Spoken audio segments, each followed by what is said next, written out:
അങ്ങനെ നന്ദിനിയുടെ വാക്കുകളെല്ലാം തന്നെ വേദയെ നന്നായിട്ട് ചൊടിപ്പിച്ചു. വിശ്വത്തിന്റെ നിസ്സഹായത കണ്ടിട്ടും ആ വാക്കുകൾക്ക് മുന്നിൽ മറുപടി ഇല്ലാതെ തല കുനിച്ചു നിൽക്കുന്ന ആ മനുഷ്യന് വേണ്ടിയിട്ട് വേദ നന്ദിനിയോടായി വാദിച്ചു. ശബ്ദത്തിൽ ഒട്ടും കുറവില്ലാതെ തന്നെ വേദ ചോദിക്കുന്നുണ്ട്, നന്ദിനിയെടുത്തി തന്നെയല്ലേ ഈ പ്രശ്നങ്ങൾക്കെല്ലാം തന്നെ തുടക്കം കുറിച്ചത്? വിശ്വേട്ടനെ കുറിച്ചുള്ള ഏട്ടത്തിയുടെ സംസാരം അതൊട്ടും തന്നെ ശരിയായില്ല ഏട്ടത്തി. വിശ്വേട്ടൻ ജോലിക്ക് പോകുന്നില്ലായിരിക്കാം, പക്ഷേ വിനായകൻ ചേട്ടൻ്റെ ഔദാര്യത്തിലാണ് അദ്ദേഹം ഇവിടെ ജീവിക്കുന്നതെന്ന ധാരണ വേദ തിരുത്തി കൊടുത്തു. വിനായകൻ ചേട്ടൻ്റെ ചെലവിലല്ല വിശ്വേട്ടൻ കഴിയുന്നത്. അതുകൊണ്ട് തന്നെ വിശ്വേട്ടനെയും ശ്രീജേട്ടത്തെയും കുറ്റപ്പെടുത്താൻ ഏട്ടത്തിക്ക് ഒരു അവകാശവുമില്ല. ഭർത്താവ് മാസം തോറും വീട്ടിൽ നൽകുന്ന തുകയുടെ പേരിൽ അഹങ്കരിക്കുന്ന നന്ദിനിയേട്ടത്തിയെ നോക്കി വേദയുടെ വാക്കുകൾ മൂർച്ചയേറിയതായിരുന്നു. നിങ്ങൾ നൽകുന്ന പണത്തിൻ്റെ കണക്ക് എന്നോട് പറയണ്ട. ആ കണക്കുകളൊക്കെ ഏട്ടത്തിയുടെ പുസ്തകത്തിൽ അങ്ങ് എഴുതി വെച്ചാൽ മതി. ഈ വീട് എങ്ങനെയാണ് പുലർന്നു പോകുന്നതെന്നും ആർക്കും ഒരു കുറവുമില്ലാതെ കാര്യങ്ങളൊക്കെ ആരാണ് നോക്കി നടത്തുന്നതെന്നൊക്കെ എനിക്ക് നന്നായിട്ടറിയാം. ആ അമ്മയുടെ നിസ്സീമമായ ത്യാഗത്തിൻ്റെ കഥ വേദ അവിടെ തുറന്നു കാട്ടി. വിനായകൻ നൽകുന്ന പണമല്ല, അച്ഛൻ്റെ പെൻഷൻ തുകയുമല്ല, രാവിലെ മുതൽ പറമ്പിൽ അധ്വാനിച്ചുണ്ടാക്കുന്ന പച്ചക്കറികൾ വിറ്റുണ്ടാക്കുന്ന പണമാണ് ഈ കുടുംബത്തിൻ്റെ നിലനിൽപ്പിന് ആധാരം. 24 മണിക്കൂറും വീടിനുള്ളിൽ അടഞ്ഞുകൂടി ഫോണും നോക്കി മറ്റുള്ളവരെ കുറ്റം പറഞ്ഞ് അസൂയയും കുശുമ്പുമായി നടക്കുന്ന ഏട്ടത്തിയല്ല ഈ വീട്ടിൽ അധികാരം സ്ഥാപിക്കേണ്ടത്. അനങ്ങാതെ വീട്ടിലിരുന്ന് 3 നേരം കഴിച്ച് സുഖിച്ച് ജീവിക്കുന്നത് ആരൊക്കെയാണെന്ന് നിങ്ങൾ തന്നെ സ്വയം ചിന്തിക്കണം. വേദയുടെ വാക്കുകൾ നന്ദിനിയുടെ അഹന്തയുടെ കോട്ടകളെ തകർത്തെറിഞ്ഞു. വിശ്വേട്ടൻ കുറേ നാളായി ജോലി ചെയ്തിട്ടുണ്ട്, ഇനിയും പോകും. ശ്രീജേട്ടത്തിയാകട്ടെ വീട്ടിലെ എല്ലാ ജോലികളും ചെയ്യുന്നു. എന്നാൽ നന്ദിനിയേട്ടത്തിയോ അടുക്കളയിൽ വന്ന് വെറുതെ അങ്ങ് കറങ്ങി തിരിഞ്ഞു പോവുക, അലക്കിയിട്ട തുണികളിൽ ഒരിത്തിരി ഒന്ന് സ്പർശിക്കുക, ബാക്കിയുള്ള സമയം പരദൂഷണങ്ങൾ പറയുക. ഈ വീടിന് വേണ്ടിയിട്ട് ഇതിലപ്പുറം എന്തൊക്കെയാണ് നന്ദിനിയെടുത്ത് ചെയ്തിട്ടുള്ളത്? അവിടെ കൊണ്ടൊന്നും അവസാനിച്ചില്ല. വേദയുടെ അടുത്ത വാക്കുകൾ വിനായകനെ ഉന്നം വെച്ചുള്ളതായിരുന്നു. വിനായകൻ ചേട്ടൻ നേർവഴിക്കല്ല കാശ് സമ്പാദിക്കുന്നതെന്ന സത്യം ഈ വീട്ടിലുള്ളവർക്കെല്ലാം തന്നെ നന്നായിട്ടറിയാം. കൂടുതലൊന്നും ഞാൻ ഇപ്പോൾ പറയുന്നില്ല. ഈ വെളിപ്പെടുത്തുകൾ കേട്ട് മാഷും ഒന്നും മനസ്സിലാവാതെ പകച്ചു നിന്നുപോയി. എന്നാൽ വിനായകൻ ചേട്ടൻ ആകെ ഞെട്ടിത്തെറിച്ച് നിന്നുപോയി. എല്ലാവരുടെയും മുന്നിൽ വെച്ച് നന്ദിനിയുടെ മുഖം താഴുകയും മറുപടി പറയാനില്ലാതെ അവർ രണ്ടുപേരും നിശബ്ദമായി നിന്നു. വേദയുടെ വാക്കുകൾ നന്ദിനിയിലെ നിഷ്പ്രഭയാക്കുന്ന പുലിയുടെ ഗർജനമായിരുന്നു. വേദയുടെ സംസാരത്തിന് വേണ്ടി വിശ്വം ഉടനെ തന്നെ ശ്രീജയുടെ അടുത്തേക്ക് ചെന്നു. ശ്രീജയോട് ഞാൻ ഒരിക്കലും ഇങ്ങനെയൊന്നും സംസാരിക്കാൻ പാടില്ലായിരുന്നു. എന്നോട് ക്ഷമിക്കണം ശ്രീജയെ. ഞാൻ നിന്നെ വേദനിപ്പിച്ചതിനും ഇന്നലെ ഞാൻ നിന്നെ തല്ലിയതിനും നീ എന്നോട് ക്ഷമിക്കണം. ഈ ക്ഷമാപണം കേട്ട് ശ്രീജയുടെ സങ്കടം അണപൊട്ടി. അവൾ പൊട്ടിക്കരഞ്ഞു. വിശ്വേട്ടൻ ശ്രീജയെടുത്തിയെ ചേർത്ത് പിടിച്ച് ആശ്വസിപ്പിച്ചു. പരസ്പരം കെട്ടിപ്പിടിച്ച് ഉള്ളിലെ സങ്കടങ്ങളെല്ലാം തന്നെ അവർ എല്ലാവരുടെയും മുന്നിൽ വെച്ച് തന്നെ പങ്കുവെച്ച് കരഞ്ഞു തീർത്തു. ആ രംഗം കണ്ടു നിൽക്കുന്ന വേദക്കും മാഷിനും കമലത്തിനും എല്ലാവരുടെയും കണ്ണു നിറഞ്ഞു. എന്നാൽ നന്ദിനിയും വിനായകനും ദേഷ്യത്തോടെ തന്നെ അവരെ നോക്കി നിന്നു. വിനായകൻ്റെ ഉള്ളിൽ വല്ലാത്തൊരു ഭയം ഉടലെടുത്തു. വേദ തൻ്റെ കള്ളത്തരങ്ങളെല്ലാം തന്നെ കണ്ടുപിടിക്കുമോ എന്ന ഭയം. അതോടെ മറുവാക്കില്ലാതെ അവിടെ നിന്നും വേഗം തന്നെ വിനായകൻ പോയി. വിനായകൻ്റെ ദുഷ്ടലാക്കുകളെക്കുറിച്ച് വേദ തുറന്നു പറഞ്ഞതിൽ കമലമ്മക്കും സംതൃപ്തിയായി. താൻ പറയേണ്ടത് തന്നെയാണ് മോളിപ്പോൾ നന്ദിനിയുടെ മുന്നിൽ വെച്ച് പറഞ്ഞത്. നന്ദിനി തന്നെയാണ് എല്ലാത്തിനും കാരണം, കമലമ്മ മാഷിനോട് പറഞ്ഞു. അപ്പോൾ മാഷിനോടായിട്ട് വേദ മുന്നറിയിപ്പ് നൽകി. അച്ഛൻ കേൾക്കാൻ വേണ്ടിയിട്ട് പറയാണ്, നമ്മൾ കരുതുന്നത് പോലെ നല്ല വഴിയിലൂടെ എന്നല്ല വിനായകൻ ചേട്ടൻ കാശ് സമ്പാദിക്കുന്നത്. തെറ്റായ രീതിയിലും തെറ്റായ മാർഗത്തിലൂടെയും തന്നെയാണ്. അതുമാത്രമല്ല, കുടുംബത്തിൽ വരെ പൂർണ്ണമായി പറയാതെ വേദ അവിടെ അങ്ങ് നിർത്തിപ്പോയി. വേദയുടെ വാക്കുകൾ കേട്ട് മാഷിൻ്റെ മനസ്സിൽ അഭിമാനം നിറഞ്ഞു. അദ്ദേഹം കമലത്തിനോട് പറഞ്ഞു, വേദ ഒരു കണക്കിന് ഞാൻ പറഞ്ഞതുപോലെ വീടിൻ്റെ വെളിച്ചം തന്നെയാണ്. അവൾ ഒരിക്കലും വീട് വിട്ടു പോവാതിരിക്കാൻ വേണ്ടിയിട്ട് നമുക്ക് പ്രാർത്ഥിക്കാം. ഈ വാക്കുകൾ കമലത്തിന് വലിയൊരു ആശ്വാസം നൽകി. ഇതേ സമയം കോടതിയിൽ വെച്ച് ചക്രവാണി സാറും വേദയുടെ അച്ഛൻ ശങ്കരനാരായണനും കണ്ടുമുട്ടി. വേദ അഡ്വക്കേറ്റിൻ്റെ ജൂനിയറായി പ്രാക്ടീസ് ചെയ്യുന്നതിനെക്കുറിച്ച് ശങ്കരനാരായണൻ ചോദിച്ചു. ചക്രവാണി സാറ് അഭിമാനത്തോടെ മറുപടി നൽകി. വേദ വളരെ ബ്രില്യൻ്റ് ആണ്. സാറിനെ പോലെ തന്നെ കേസുകളെക്കുറിച്ച് പറഞ്ഞു കൊടുക്കേണ്ടതില്ല. വ്യക്തമായിട്ടുള്ള ധാരണയുണ്ട്. സ്വയം വാദിക്കാനുള്ള കഴിവും ആ കുട്ടിക്കുണ്ട്. അതുകൊണ്ട് തന്നെ കേസുകളെല്ലാം തന്നെ വേദക്ക് കൊടുക്കുന്നത് കൊണ്ട് ഒരു പ്രാക്ടീസിൻ്റെ ആവശ്യമൊന്നും അവൾക്കുണ്ടെന്ന് തോന്നുന്നില്ല സർ. സാറിൻ്റെ അതേ കഴിവും എല്ലാം അതുപോലെ അവൾക്ക് കിട്ടിയിട്ടുണ്ട്. ഇത് കേട്ട് ശങ്കരനാരായണൻ സന്തോഷിച്ചു. അതിനിടയിൽ ചക്രപാണി സർ അടുത്ത കാര്യം പറഞ്ഞു. ഇന്ന് പുതിയൊരു കേസ്, പ്രധാനപ്പെട്ടൊരു കേസ് ഞാൻ വേദയെ ഏൽപ്പിച്ചിട്ടുണ്ട്. അത് മറ്റാരുമല്ല, ശ്രീകാര്യം ശ്രീനിവാസനെതിരെയുള്ളൊരു കേസാണിത്. ഇപ്പോൾ മത്സരിക്കാൻ പോകുന്ന MLA സ്ഥാനാർത്ഥിയായ ശ്രീകാര്യം ശ്രീനിവാസനെതിരെയുള്ള കേസ്. ശങ്കരനാരായണൻ ഞെട്ടലോട് ചോദിച്ചു. ശ്രീകാര്യം ശ്രീനിവാസൻ? അയാളുടെ വലം കൈയായിരുന്നല്ലോ വിക്രം, വേദയുടെ ഭർത്താവ്. വേദ ആ കേസ് ഏറ്റെടുക്കാൻ തയ്യാറായോ? തീർച്ചയായിട്ടും ചക്രപാണി സാറ് ഉറപ്പിച്ചു പറഞ്ഞു. വേദയ്ക്ക് അതിൽ പൂർണ്ണ സമ്മതമാണ്. എന്തായാലും വേദ അയാളെ പൂട്ടും. അതിന് സാക്ഷിയാകുന്നത് സാർ തന്നെയായിരിക്കും. നിയമപരമായ ശിക്ഷ നൽകുന്നത് സാറിൻ്റെ കൈകൾ കൊണ്ടായിരിക്കും. ന്യായത്തിനും നീതിക്കും വേണ്ടി വേദ വക്കീൽ കോട്ട് അണിഞ്ഞതാണെന്നും തൻ്റെ പാരമ്പര്യം അവൾ കാത്തു സൂക്ഷിക്കുമെന്നും ശങ്കരനാരായണൻ മനസ്സിലുറപ്പിച്ചു. നേരിട്ട് കാണാനും സംസാരിക്കാനും ശങ്കരനാരായണൻ ആഗ്രഹിച്ചു. ഒറ്റയ്ക്ക് അമ്പലത്തിൽ പോയി പ്രാർത്ഥിച്ചതിന് ശേഷം അദ്ദേഹം വേദയെ വിളിപ്പിച്ചു. വേദ സന്തോഷത്തോടെ ഓട്ടോയിൽ വന്നിറങ്ങി. ശങ്കരനാരായണനെ കണ്ടതോടുകൂടത്തിന് അവൾക്ക് വല്ലാത്തൊരു സ്നേഹം അച്ഛനോട് തോന്നി. ചിരിച്ചുകൊണ്ട് അവൾ അച്ഛൻ്റെ അരികിലേക്ക് ചെന്നു.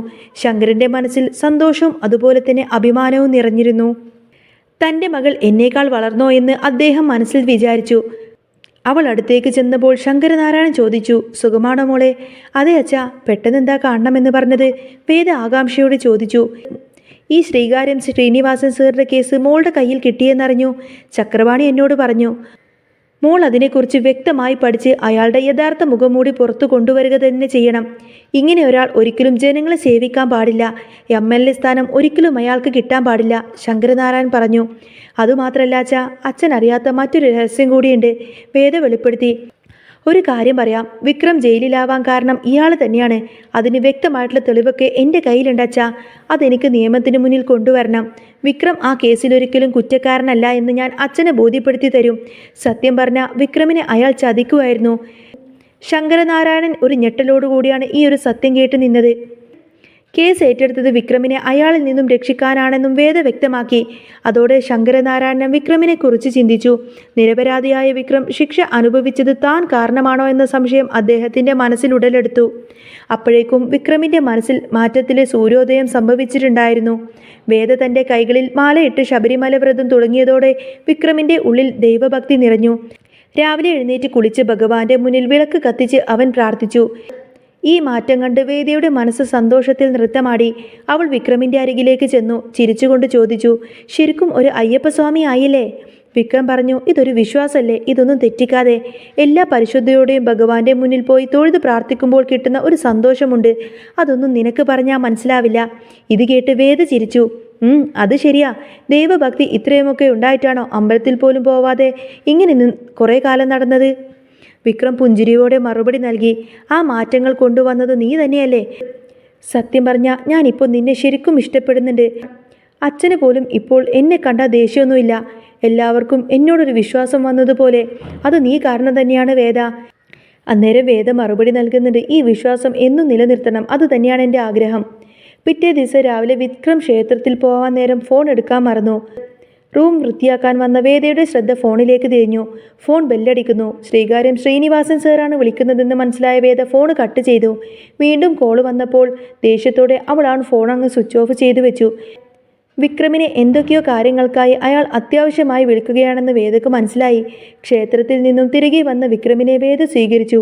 പ്രസാദം വാങ്ങിയതിനു ശേഷം വേദ വിക്രമിനോടൊരു കാര്യം പറഞ്ഞു. ഞാൻ നിങ്ങളോടൊരു കാര്യം പറഞ്ഞിരുന്നില്ലല്ലോ, നമുക്കൊരുമിച്ച് ഒരു സിനിമയ്ക്ക് പോയാലോ? എനിക്കിന്ന് ഓഫീസിൽ പോവേണ്ട കാര്യമൊന്നുമില്ല. ഒരു ചേഞ്ച് ആയിക്കോട്ടെ. നിങ്ങൾക്കും പ്രത്യേകിച്ച് എങ്ങോട്ടേക്കും പോകാനൊന്നുമില്ലല്ലോ. വർക്ക്ഷോപ്പിലേക്ക് ഏതായാലും ഉച്ചയ്ക്ക് ശേഷം പോവാം. അന്നേരം വിക്രം പറയുന്നത്, സിനിമക്കൊന്നും ഞാൻ വരുന്നില്ല, എനിക്കതൊന്നും ഇഷ്ടമില്ല. വേണമെങ്കിൽ നമുക്ക് വല്ല ബീച്ചിലോ പാർക്കിലോ ഒക്കെ പോവാമെന്ന് പറയും. വേദ പറയുന്നുണ്ട്, അതൊന്നും വേണ്ട, എനിക്ക് സിനിമയ്ക്ക് തന്നെ പോയാൽ മതി. നിങ്ങളല്ലേ എനിക്ക് വാക്ക് തന്നത്? ആദ്യമായിട്ടല്ലേ ഞാനൊരു കാര്യം ആവശ്യപ്പെടുന്നത്? പ്ലീസ് വിക്രം. വേദയുടെ നിർബന്ധത്തിന് വഴങ്ങി വിക്രം സമ്മതിച്ചു. ശരി, പക്ഷേ ഈ ഒരു കാര്യം വീട്ടിലാരും അറിയണ്ട.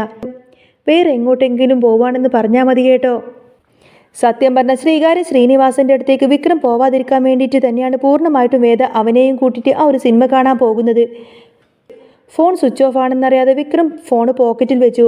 കുറച്ചു കഴിഞ്ഞപ്പോൾ അവൻ ഫോൺ ഓൺ ചെയ്ത് നോക്കി. സിനിമ കണ്ട് ഇരുവരും ശരിക്കും സന്തോഷിച്ചിരുന്നു. വേദയുടെ സന്തോഷം കണ്ട് വിക്രമിന് അതിലേറെ സന്തോഷമായി. പുറത്തേക്ക് വന്നപ്പോഴാണ് വിക്രം ശ്രീനിവാസൻ വിളിച്ച ഒരുപാട് കോളുകൾ കണ്ടത്. നീയാണോ ഫോൺ സ്വിച്ച് ഓഫ് ചെയ്തു വെച്ചത്? വിക്രം ദേഷ്യത്തോടെ ചോദിച്ചു. വേദ പറയുന്നത്, അതെ, ഞാൻ തന്നെയാണ്. അതിനെന്താ കുഴപ്പം?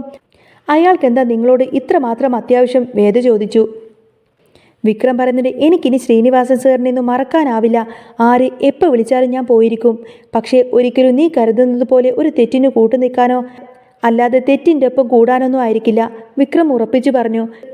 വിക്രമിൻ്റെ ഈ ഒരു മാറ്റം വേദക്ക് കൂടുതൽ സന്തോഷം നൽകി. അടുത്ത ദിവസം തന്നെ രാവിലെ ദർശൻ വേദയുടെ ഓഫീസിലേക്ക് നേരത്തെ തന്നെ വിളിപ്പിച്ചു. കേസിന്റെ കാര്യത്തിൽ നമുക്കൊരാളെ കാണാനുണ്ട്. വിക്രമിന്റെ ചേട്ടൻ വിനായകനെ കുറിച്ചുള്ള കാര്യമാണ് ദർശൻ പറഞ്ഞത്. ഓഫീസിലേക്ക് പോവാൻ ഒരുങ്ങുമ്പോൾ വിനായകൻ അവിടെ ഇരിക്കുന്നുണ്ടായിരുന്നു. വേദ ചിരിച്ചുകൊണ്ട് ചോദിച്ചു, എന്താ ഇന്ന് ജോലിക്കൊന്നും പോകുന്നില്ലേ? ആ, എനിക്കൊരാളെ കാണാനുണ്ട്, ഞാൻ കുറച്ച് കഴിഞ്ഞിട്ടേ പോകുന്നുള്ളൂ എന്ന് വിനായകൻ മറുപടി പറഞ്ഞു. ഈ കാണേണ്ടവരെന്ന് പറഞ്ഞാൽ അത്യാവശ്യക്കാരാണോ അതോ വല്ല ഉടായ്പകളാണോ? വിനായകൻ ചേട്ടൻ്റെ സ്വഭാവം അങ്ങനെയൊക്കെയാണല്ലോ. കാശിന് വേണ്ടിയിട്ട് എന്തും ചെയ്യുന്ന കൂട്ടത്തിലാണല്ലോ. സ്വന്തം കുടുംബമെന്നോ കൂടപ്പിറപ്പെന്നോ ചിന്തിക്കാനുള്ള വിവേകമോ മനസാക്ഷിയോ സ്നേഹമോ രക്തബന്ധമോ ഒന്നുമില്ലല്ലോ. എല്ലാത്തിനും മേലെ പണമല്ലേ നിങ്ങൾക്ക് വലുത്, അതുകൊണ്ട് ചോദിച്ചതാണ്. എന്നാൽ വേദയുടെ പരിഹാസം നിറഞ്ഞ ഈ ഒരു വാക്കുകൾ വിനായകൻ ചേട്ടൻ്റെ നെഞ്ചിൽ ഒരു ഇരുമ്പ് പോലെ പതിച്ചു. വിനായകൻ പകയോടുകൂടി തന്നെ വേദയെ നോക്കി. തൻ്റെ കള്ളത്തരങ്ങളൊക്കെ വേദ മനസ്സിലാക്കി എന്ന് അവന് തോന്നി തുടങ്ങി. ഓഫീസിൽ വെച്ച് ദർശൻ വേദയോട് വിനായകൻ ചേട്ടൻ്റെ തട്ടിപ്പുകളെക്കുറിച്ചൊക്കെ വിശദീകരിച്ചു. വിശ്വത്തിൻ്റെ പേര് ചേർത്ത് ഒരു ചിട്ടി ഫണ്ടിലെ ചെക്ക് ബുക്ക് ഇങ്ങനെയാണ് വിനായകൻ ചേട്ടൻ കൈക്കലാക്കിയത് എന്നും സത്യം എന്താണെന്നറിയാതെ ദർശൻ പറഞ്ഞു. ആ ചിട്ടി ഫണ്ടിലെ മാനേജറെ ഞാൻ കണ്ടിരുന്നു. അയാളാണ് വിനായകൻ ചേട്ടൻ്റെ പേര് പറഞ്ഞത്. ഇതുപോലെ ഒത്തിരി പേരുടെ ഒപ്പുകൾ ശേഖരിച്ച് പേര് മാറ്റി പലരെയും ചിട്ടിയിൽ ചേർത്തിട്ടുണ്ട്. അത് അയാൾ കണ്ടുപിടിക്കുകയും ചെയ്തു.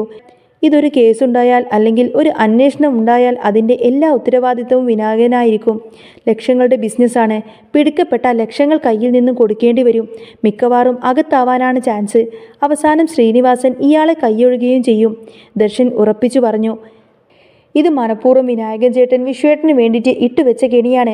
വിക്രമിൻ്റെ ഏട്ടനായ അയാൾക്ക് പണം മാത്രമാണ് വലുത്. വേദ ആകെ അമ്പരന്ന് നിന്നു. ചിട്ടി ഫണ്ടിലെ മാനേജർ അങ്ങോട്ടേക്ക് വന്നപ്പോൾ വേദ അയാളോട് പറഞ്ഞു, തൽക്കാലം വിനായകൻ ചേട്ടനുമായിട്ട് ഒന്ന് സംസാരിക്കുക. എന്താണ് സംഭവിച്ചതെന്ന് അയാളോട് തന്നെ ചോദിച്ച് മനസ്സിലാക്കണം. തൽക്കാലം സർ ആരോടും ഈ ഒരു കാര്യം പറയണ്ട. വീട്ടിലെത്തിയ വേദ വിക്രമിനോട് ഗൗരവത്തോടെ സംസാരിച്ചു. ചക്രവാണി സാറ് ശ്രീകാര്യം ശ്രീനിവാസൻ സാറിൻ്റെ കേസ് എന്നെയാണ് ഏൽപ്പിച്ചിരിക്കുന്നത്. നിങ്ങൾക്കതിൽ എതിർപ്പുണ്ടെന്ന് എനിക്കറിയാം. പക്ഷേ സത്യാവസ്ഥ എന്താണെന്ന് ഞാൻ കണ്ടുപിടിക്കും. അപ്പോൾ നിങ്ങൾ എൻ്റെ കൂടെ കട്ടക്ക് നിന്നോളണം. എല്ലാ തെളിവുമായി ഞാൻ അയാളെ നിയമത്തിൻ്റെ മുന്നിൽ കൊണ്ടുവരും. ഇതുമാത്രമല്ല, വർഷങ്ങൾക്ക് മുൻപ് ചെയ്യാത്ത കുറ്റത്തിന് ശിക്ഷ അനുഭവിക്കേണ്ടി വന്ന നിരപരാധിയായ നിങ്ങളുടെ നിരപരാധിത്വം ഞാൻ തെളിയിക്കും. വിക്രം പറയുന്നത്, നീ ഏതായാലും അന്വേഷിച്ചിട്ട് തെളിവുകളെല്ലാം തന്നെ കണ്ടുപിടിക്ക്. പക്ഷേ നീ ഒരിക്കലും ശ്രീനിവാസൻ സാറ് കുറ്റക്കാരനാണെന്ന് തെളിയിക്കാൻ പറ്റില്ല. അതുപോലെ താൻ അനുഭവിച്ച ശിക്ഷ താൻ ചെയ്തത് തെറ്റല്ലെന്ന് തെളിയിക്കാൻ നിനക്കൊരിക്കലും കഴിയില്ല വേദ. വേദ പറയുന്നത്, ഞാൻ അതിനുള്ള പണിയൊക്കെ തുടങ്ങാൻ പോവുകയാണ് വിക്രം. വിക്രം സ്വാമി എനിക്കെതിരെ ഒരിക്കലും പ്രവർത്തിക്കരുത്. എൻ്റെ കൂടെ തന്നെ നിൽക്കണം. നിങ്ങൾ കൂടെയുണ്ടെങ്കിൽ അതെനിക്കൊരു ധൈര്യമാണ്. ഏത് കേസും ജയിക്കാമെന്ന വിശ്വാസമുണ്ട് എനിക്ക്. അതുകൊണ്ട് നിങ്ങളുടെ സഹായം എനിക്ക് ആവശ്യം വരും. ശ്രീനി സാറിൻ്റെ പുറകെ പോവരുത്, മനസ്സിലായോ? നിങ്ങളാണ് എൻ്റെ ബലം. നിങ്ങളെ രക്ഷിക്കണം. നിങ്ങളുടെ നിരപരാധിത്വം എനിക്ക് തെളിയിക്കണം. പഴയ വിക്രമായി ഞാൻ നിങ്ങളെ മാറ്റിയെടുക്കും, നോക്കിക്കോ. ഇത്രയും പറഞ്ഞുകൊണ്ട് തന്നെ വേദ ചിരിച്ചുകൊണ്ട് അവിടെ നിന്നു പോയി. വിക്രമിനിത് കേട്ടിട്ട് ഭയങ്കര സന്തോഷമായി. എന്ത് ചെയ്യണമെന്നറിയാതെ ചിരിച്ചുകൊണ്ട് വേദയെ നോക്കി നിൽക്കുകയാണ് വിക്രം. ആ മനസ്സിൽ വേദയോട് വല്ലാത്തൊരിഷ്ടം തോന്നി തുടങ്ങിയിരുന്നു. കേസിൻ്റെ അന്വേഷണത്തിനായി വേദ വിനായകനെ വക്കീൽ ഓഫീസിലേക്ക് വിളിച്ചു വരുത്തി. വിനായകൻ ചേട്ടനൊന്നിങ്ങ് വന്നേ, കുറച്ച് കാര്യങ്ങളൊക്കെ സംസാരിക്കാനുണ്ട്. ഇവിടെ വെച്ചല്ല, നമുക്ക് ദർശൻ്റെ കാറിൽ പോവാം. സംശയിച്ചു കൊണ്ട് തന്നെ വിനായകൻ ചോദിക്കുന്നുണ്ട്, എങ്ങോട്ട് പോവാനാ? കാര്യം എന്താണെന്ന് പറയൂ വേദ. എന്തിനാ എന്നെ വിളിപ്പിച്ചത്? വിനായകൻ ചേട്ടൻ ഇങ്ങ് വരൂ, ഞാനല്ലേ കൂടെയുള്ളത്, എന്തിനായി പേടിക്കുന്നത്? വേദ ചോദിച്ചു. ദർശൻ്റെ കാറിൽ വിനായകനും വേദയും ദർശനും മുന്നോട്ട് പോകുമ്പോൾ ചിട്ടി ഫണ്ടിലെ മാനേജർ അവിടേക്കെത്തി. വിനായകനെ കണ്ട് മാനേജർ ദേഷ്യത്തോടെ വന്നു. വിനായകനാകെ അമ്പരന്നു. ദർശൻ, അതല്ലേ നിങ്ങൾ പറഞ്ഞ വിനായകൻ? അയാളെ കണ്ട് വിനായകൻ ആകെ ഭയത്തോടെ നിൽക്കണേ. വേദ വിനായകനോട് പറഞ്ഞു, വിശ്വേട്ടനെ അന്ന് ചതിച്ചതും വിശ്വേട്ടൻ്റെ ഒപ്പ് വാങ്ങിച്ച് ശ്രീനിവാസൻ സാറിന് കൊടുത്തതും ആ ചെക്ക് തങ്കളിനെ ഏൽപ്പിച്ചതും വിനായകൻ ചേട്ടനാണെന്ന് ഞങ്ങൾക്ക് മനസ്സിലായി. ഇതുപോലെ ഒത്തിരി കള്ളത്തരങ്ങൾ വിനായകൻ ചേട്ടൻ കാണിച്ചിട്ടുണ്ട്. അതിൻ്റെയൊക്കെ ഭവിഷ്യത്ത് എന്താണെന്ന് വിനായകൻ ചേട്ടനെ അറിയാമോ? ലക്ഷങ്ങളുടെ തിരിമറിയാണ് നടന്നിരിക്കുന്നത്. അവസാനം പിടിക്കപ്പെട്ട ആർക്കും രക്ഷിക്കാനാവില്ല. മാനേജർ വിനായകനെ ദേഷ്യത്തോടെ അടിച്ചു. എടോ, നിങ്ങൾ എത്രയോ പാവം ജനങ്ങളെയാടാ പറ്റിച്ചത്. തൻ്റെ പേരിൽ ഒരു കേസ് കൊടുത്താൽ താൻ പുറത്തിറങ്ങില്ല. എല്ലാ കണക്കുകളും കോടതിയിൽ ബോധിപ്പിക്കേണ്ടി വരും. വിനായകൻ കരഞ്ഞുകൊണ്ട് വേദയോട് പറഞ്ഞു, വേദേ പ്ലീസ് എന്നെ രക്ഷിക്കണം. എനിക്കൊരു തെറ്റ് പറ്റിപ്പോയതാണ്. എനിക്ക് അറിയാതെ ചെയ്തു പോയ തെറ്റാണെന്നൊക്കെ പറഞ്ഞ് വിനായകൻ കരയാൻ തുടങ്ങും. വേദ പറഞ്ഞത്, ഇതുപോലെ എന്തെല്ലാം തെറ്റുകൾ നിങ്ങൾ ചെയ്തിരിക്കുന്നു. വിക്രം അന്ന് ജയിലിലാവാൻ കാരണവും നിങ്ങളാണെന്ന് എനിക്കറിയാം. അതിന് വ്യക്തമായിട്ടുള്ള തെളിവുകൾ കിട്ടിയതിന് ശേഷമേ ഞാനത് എല്ലാവരോടും പറയുള്ളൂ. അതുവരെ നിങ്ങൾ മാന്യമായി നടക്കുക. സ്വന്തം കൂടപ്പിറപ്പിനെ ചതിക്കാൻ കൂട്ടു നിൽക്കുന്ന മനുഷ്യരാണ് നിങ്ങൾ. പണത്തിന് വേണ്ടി ഇപ്പോൾ മൂത്ത ചേട്ടനെ ചതിക്കാനായി വെള്ളം തെളിച്ച് ആളുകളെ പറ്റിച്ച് കാശുണ്ടാക്കി ജീവിക്കുന്നു. നാണമില്ലേ മനുഷ്യ നിങ്ങൾക്ക്? ഇത്രയും പറഞ്ഞ് ദർശനും വേദയും അവിടെ നിന്നു പോയി. വിനായകൻ കരഞ്ഞുകൊണ്ട് തന്നെ അവിടെ അങ്ങ് ഇരുന്നു പോയി. സത്യമെല്ലാം തന്നെ ഇവർ രണ്ടുപേരും കണ്ടുപിടിച്ചല്ലോ എന്നൊക്കെ ചിന്തിച്ച് ആകെ ടെൻഷനോടെ നിൽക്കുമായിരിക്കട്ടെ വിനായകൻ. പിന്നീട് ശ്രീജയുടെ ജോലിക്ക് വേണ്ടിയിട്ട് വേദ ഒരു ശ്രമം തുടങ്ങി. മാഷിനോടും കമലത്തിനോടും അവൾ പറഞ്ഞു, ശ്രീജയുടെ നാളെ മുതൽ ജോലിക്ക് പോകാൻ തുടങ്ങുകയാണ്. എനിക്ക് പരിചയമുള്ള ഒരു ഓഫീസുണ്ട്. മാസം 25,000 രൂപ ശമ്പളം കിട്ടും. രാവിലെ 10 മണിക്ക് പോയിട്ട് വൈകുന്നേരം 5 മണിക്ക് തിരിച്ചു വരാം.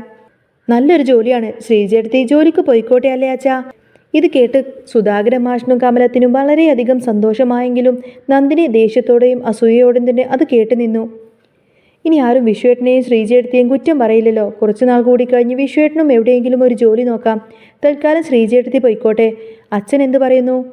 അന്നേരം സുധാകരൻ മാഷ് പറയുന്നുണ്ട്, അതൊരു നല്ല കാര്യമല്ലേ? ശ്രീജേട്ടത്തി എന്തായാലും ജോലിക്ക് പോയിക്കോട്ടെ അല്ലേ കമലം? കമലമ്മയും അത് സമ്മതിച്ചപ്പോൾ ശ്രീജയ്ക്കും വിശ്വനും ഒരുപാടധികം സന്തോഷമായി. അടുത്ത ദിവസം തന്നെ ഓഫീസിൽ പോവാൻ ശ്രീജേട്ടത്തി തയ്യാറായി. എനിക്ക് പേടിയുണ്ട് വേദ. എങ്ങനത്തെ ജോലിക്കായിട്ടാണ് ഞാൻ പോകുന്നേ?